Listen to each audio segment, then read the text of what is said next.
తమ్మునికి మంత్రి పదవి కావాలంటే అన్న రాజీనామా చేయాలి. కోమటిరెడ్డి రాజగోపాల్ రెడ్డికి తెలంగాణ రాష్ట్ర ముఖ్యమంత్రి రేవంత్ రెడ్డి పార్లమెంట్ ఎలక్షన్ టైంలో మాటిచ్చిండు. చామల కిరణ్ కుమార్ రెడ్డిని భువనగిరి ఎంపీగా గెలిపించుకుంటే రాజగోపాల్ రెడ్డికి మంత్రి పదవి ఇస్తా అని చెప్పి రేవంత్ రెడ్డి చెప్పిండు.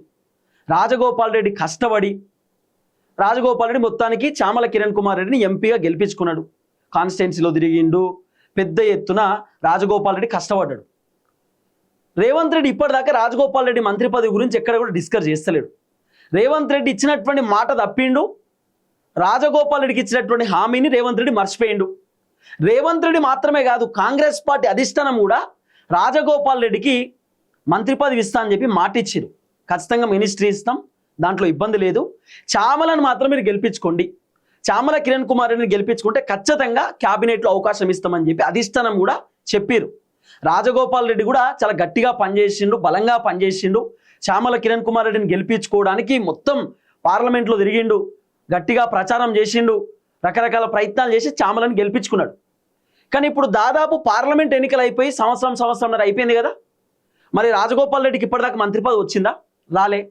రాజగోపాల్ రెడ్డి కూడా నాకు ఎప్పుడెప్పుడు మంత్రి పదవి ఇస్తారని చెప్పి ఆయన కూడా ఆశిస్తున్నాడు. ఇప్పుడు కాంగ్రెస్ అధికారంలోకి వచ్చి దాదాపు 2.5 సంవత్సరాలు పూర్తయిపోయింది. ఇంకా రాజగోపాల్ రెడ్డికి ఇప్పుడు మంత్రి పదవి ఇచ్చినా కూడా ఇంకొక 2.5 సంవత్సరాలు మాత్రమే మంత్రి పదవిలో కంటిన్యూ అవుతాడు. అంతకంటే ఎక్కువ రాజగోపాల్ రెడ్డి ఉండలేడు కదా. గవర్నమెంట్ ఎన్ని రోజులు ఉంటే మంత్రులు కూడా అన్ని రోజులే ఉంటారు. లేదు మంత్రులు ఇంకో సంవత్సరం ఎక్కువ ఎక్స్ట్రా ఉండొచ్చు అనేది కాదు కదా. సో రాజగోపాల్ రెడ్డి మినిస్ట్రీ ఉండాలంటే 2.5 సంవత్సరాలే టైం. రాజగోపాల్ రెడ్డి మంత్రి పదవి కోసం గట్టిగా ప్రయత్నం చేస్తున్నాడు, ఆశిస్తున్నాడు. రాజగోపాల్ రెడ్డి అధిష్టానంతో కూడా మాట్లాడిండు. హైకమాండ్ కూడా రాజగోపాల్ రెడ్డికి మంత్రి పదవి ఇవ్వడానికి పూర్తి స్థాయిలో రెడీగా ఉన్నారు. కాంగ్రెస్ పార్టీ మంత్రులతో కూడా అధిష్టానం రాజగోపాల్ రెడ్డికి మినిస్ట్రీ పక్కా ఇవ్వడమే, వేరే ఆప్షన్ లేదని చెప్పి కూడా చెప్పిరట. అయితే రాజగోపాల్ రెడ్డికి అధిష్టానం మంత్రి పదవి ఇవ్వడానికి కూడా ఒప్పుకున్నారు, సిద్ధంగా ఉన్నారు. రేవంత్ రెడ్డికి ఇష్టం ఉన్నా రేవంత్ రెడ్డికి ఇష్టం లేకపోయినా అధిష్టానం మాత్రం రాజగోపాల్ రెడ్డికి మంత్రి పదవి కన్ఫర్మ్ చేశారు. దీంట్లో ట్విస్ట్ ఏంటంటే రాజగోపాల్ రెడ్డికి మంత్రి పదవి ఇవ్వాలంటే కోమటిరెడ్డి వెంకటరెడ్డి తన మంత్రి పదవికి రాజీనామా చేయాలి. మరి అధిష్టానం స్టార్టింగ్లో మీకు మంత్రి పదవి ఇస్తామని చెప్పారు తప్ప మీకు మంత్రి పదవి ఇస్తే మీ అన్న రాజీనామా చేయాలనేటటువంటి ముచ్చట అధిష్టానం చెప్పలే, రేవంత్ రెడ్డి కూడా చెప్పలే. కానీ ఇప్పుడు ట్విస్ట్ ఏంది, ఒక్కింట్లో 2 అన్నదమ్ములకు మంత్రి పదవులు ఇయ్యం, ఒక్కింట్లో 2 అన్నదమ్ములు పరిపాలన చేస్తే కుదరదు.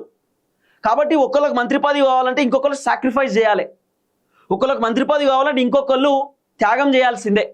కాబట్టి కోమటిరెడ్డి వెంకటరెడ్డిని అధిష్టానం రిజైన్ చేయమని చెప్తున్నట్టు. మీరు రాజీనామా చేయండి, మీ తమ్ముడికి మంత్రి పదవి ఇస్తాం. మీరు రాజీనామా చేయకపోతే మీ తమ్ముడికి మంత్రి పదవి రాదు,